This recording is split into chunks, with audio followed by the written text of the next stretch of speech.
como adelantaba Tania, pues estoy aquí en este momento en el ATRIC representando la voz de la coalición, y en este momento quiero aclarar que la reflexión final que voy a hacer no es sobre toda la propuesta educativa, sino única y exclusivamente sobre el financiamiento educativo, y esto a raíz de que la coalición, si bien busca una educación digna para todos y todas, ha basado el eje de su campaña... Me trabo el micrófono.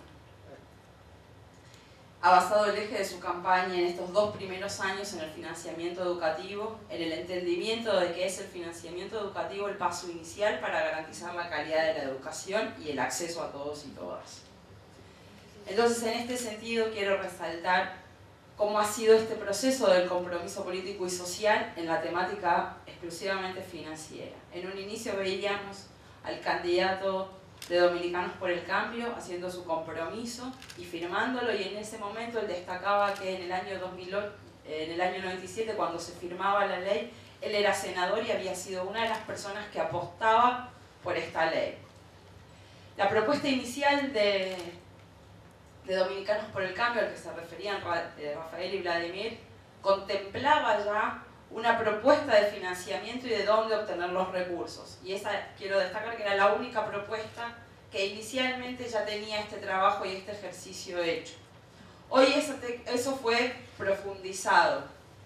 En ese sentido, hubo muchas aclaraciones, y me gusta que haya sido así, de en qué sentido debería corregirse el presupuesto actual para dar cumplimiento, y ellos mismos han demostrado que sí es voluntad política y no mayores recursos poder haber privilegiado la educación en un primer momento. Por ejemplo, la reducción de los presupuestos del Ministerio de Obras Públicas, y ese era uno de los ejes que también estaba en la propuesta de la coalición.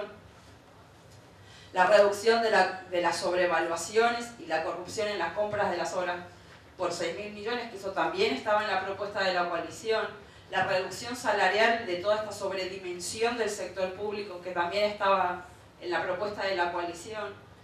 El presupuesto de la presidencia y de la primera dama, que es algo que también hemos nosotros indicado muchas veces en la sobredimensión que tienen estos presupuestos, y también estaba marcado en la presentación.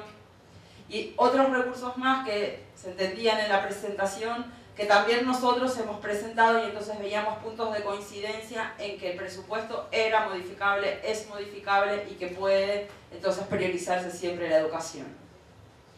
Pero entonces, en ese entendimiento y en ese convencimiento que ya tenía la coalición y que tenía una propuesta preparada, era interesante también para nosotros ver cómo se le daba sostenibilidad a lo largo del tiempo a esa propuesta, porque esto es algo de un ejercicio, pero que requiere un compromiso también a futuro, no es solo algo de un año.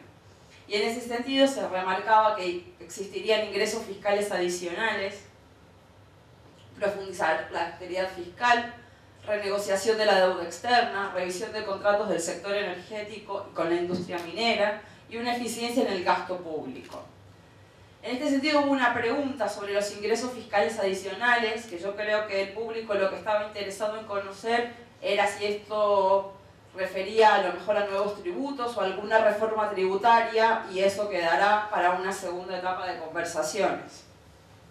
Por otro punto, también está en esta sostenibilidad del financiamiento educativo, la Ley de Estrategia Nacional de Desarrollo se propone unas metas que en la propuesta que presenta Dominicanos por el Cambio, las metas que financiables, según ellos, no se corresponderían con ese nivel previsto en la ley.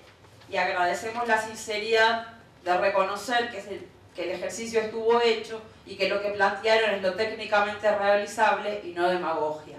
Entendemos que esto es una propuesta inicial y que, de ser gobierno, podrían revisar otras propuestas para superarse en su propia propuesta del 0.25 por año.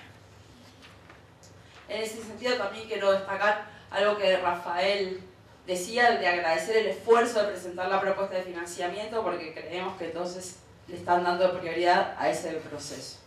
Pero después, por último, lo último que vivimos fueron las preguntas del público, y ahí creo que, pese a no tocar en forma tan directa el financiamiento de la educación, sí hacen a cómo se manejan los fondos de la educación. Y por ejemplo, lo primero que se preguntaba era por el proceso de privatización de la educación.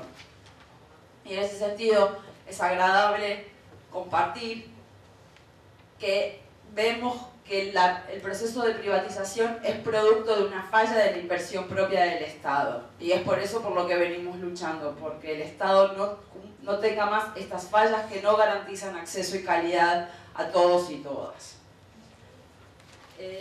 Este fue el último conversatorio con los candidatos. A todos los equipos técnicos les recordamos que este compromiso tiene varias etapas. Una primera etapa fue la presentación por parte del candidato de su propuesta. Esta segunda etapa, que consistió en conocer a profundidad las propuestas, y creo que hoy tuvimos esa oportunidad. Sé que quedaron muchísimas preguntas sin hacer y en honor al tiempo se ha limitado.